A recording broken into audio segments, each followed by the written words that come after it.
Closed captioning of this program is brought to you in part by BNN, Business News Network.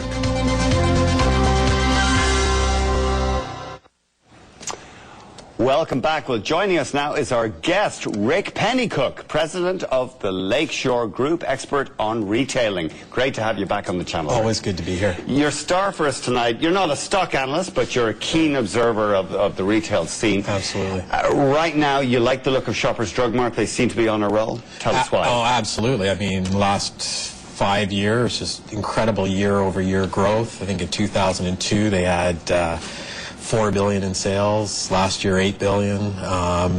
Just fabulous stores. Perfect product mix. They've been able to license some of the high-end cosmetics now, like Clinique, in their stores. So that's bringing in a lot of people who would shop at department store cosmetics counters. And they've done a perfect job on the food offering. Food offering? Even groceries? Right. Yeah, I mean, I go into my store, I see a limited selection. Is that growing, though? Yeah, well, they're rolling them out in their larger stores. It'll always be a small component, but they've done it really, really well. And you know, they're really getting up in the sights of the food stores because they're selling, you know, the milk and the eggs and the cheese and the pasta. Really, that the food stores have to watch them now. That's interesting. So Loblaws is yet another competitor coming up against them. That's right. That's fascinating. Yeah, I've found, you know, Canada Day holidays, those days when the Loblaws aren't open, you walk in, and you're right, they do have the great mix because you can show up and they'll have just enough to kind of get you through the doldrums. I think it's more of a competitor probably to the corner store than to Loblaw, but definitely a growth market. But I wonder about the market in Canada because there is a Shoppers, it seems like on every corner they've done a great job, they've got great locations.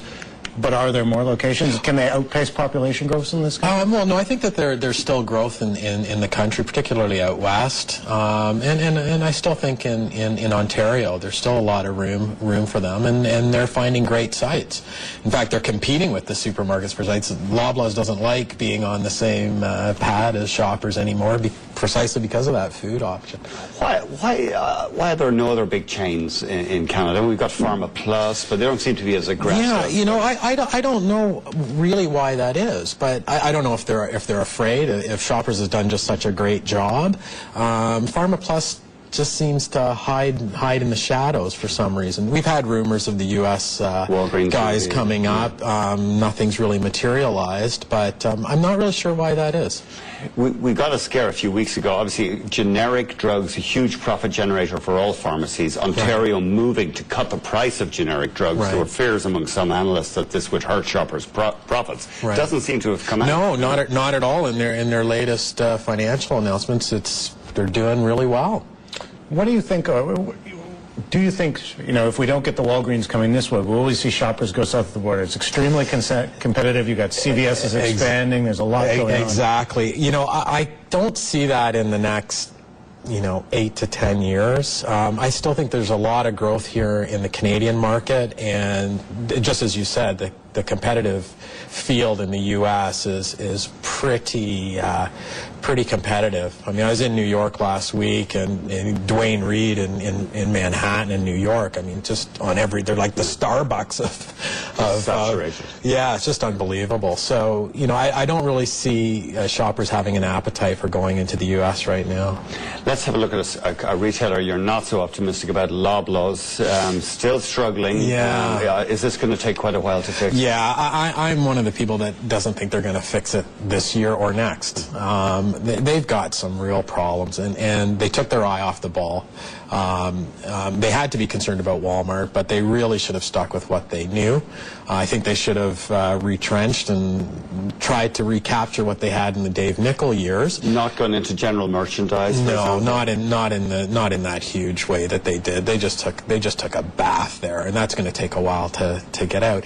And also, you know, I'm sure you've seen the new commercials with Galen Jr. and you know, every retailer needs to be environmentally aware, but biodegradable shopping bags is not going to do it. It's not going to do it for them. Yeah.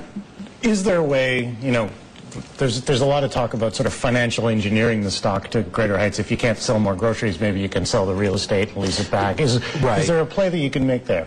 Oh, absolutely. I mean, Loblaws has been owning their own real estate for a long time. That's something that they always wanted to do in developments, carve out their site and buy it and own it.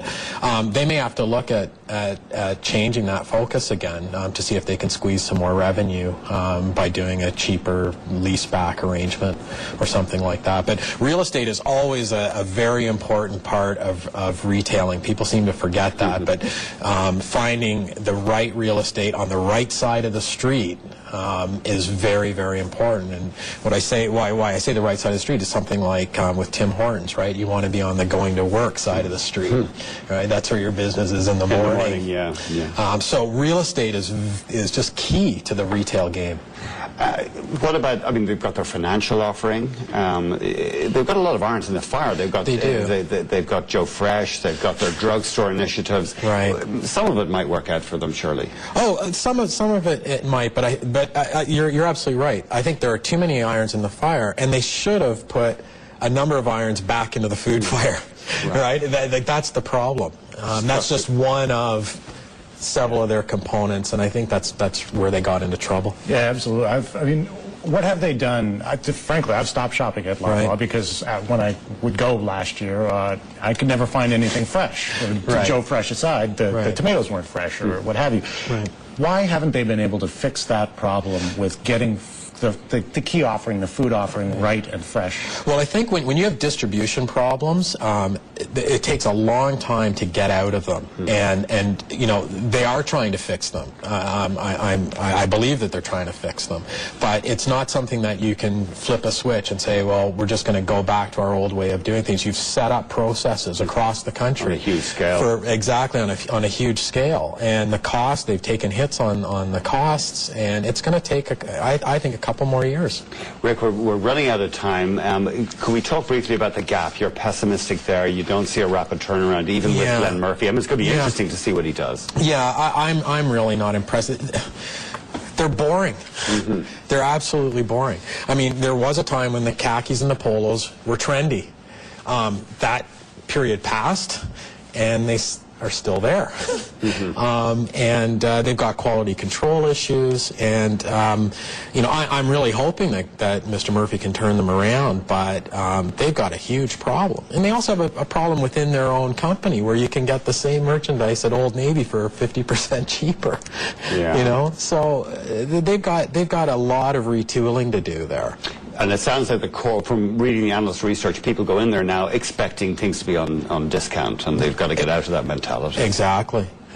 So you wouldn't, if you were buying the stock, you wouldn't be interested in Gap? I would not be interested whatsoever. I wonder what Glenn Murphy will do. He presumably, well, he'll have to learn fashion, and it'll take him a few months. Right. He's a very retiring type guy. He wouldn't give us interviews. He's not giving interviews as far as I know. But very, very bright guy. But as I said, fashion retailing is a different animal within the whole retail sphere, and you really have to be on the pulse of that target demographic. Well, Rick, thanks very much indeed. Always good to be here. That was Rick Pennycooke of the Lakeshore Group.